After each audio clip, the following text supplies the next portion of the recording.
বিতিরের নামাজে দোয়ায় কুনুত পাঠ করা ওয়াজিব, কিন্তু কেউ যদি দোয়ায় কুনুত না পারে তখন করণীয় কি? সুন্দর প্রশ্ন, সহজ জবাব দিচ্ছি। বিতিরের নামাজে দোয়ায় কুনুত পাঠ করা ওয়াজিব।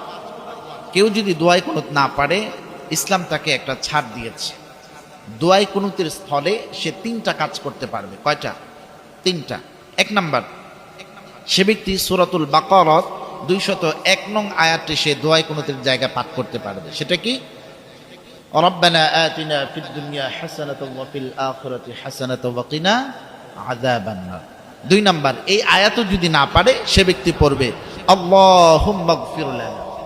যদি এটাও না পারে, নতুন মুসলমান হয়েছে কালিমা পড়ে, তখন সে পড়বে 3 বার আস্তাগফিরুল্লাহ আস্তাগফিরুল্লাহ আস্তাগফিরুল্লাহ। তাহলে দোয়ায় কুনুত না পারলে কয়টা কাজ করতে পারবে? 3টা। প্রথম হলো রব্বানা আতিনা ফিদ দুনিয়া হাসানাতাও ওয়া ফিল আখিরাতি হাসানাতাও ওয়া কিনা আযাবান্নার, একবার। এটা না পারলে যদি বাকি 2টা অপশন নিতে চায় তাহলে 3 বার করে পাঠ করতে হবে। সে 3 বার পড়বে আল্লাহুম্মা গফির লানা আল্লাহুম্মা গফির লানা আল্লাহুম্মা গফির লানা। এটা না পারলে সে পড়বে আস্তাগফিরুল্লাহ আস্তাগফিরুল্লাহ আস্তাগফিরুল্লাহ। তবে এই সুযোগ তার সীমিত সময়ের জন্য, সব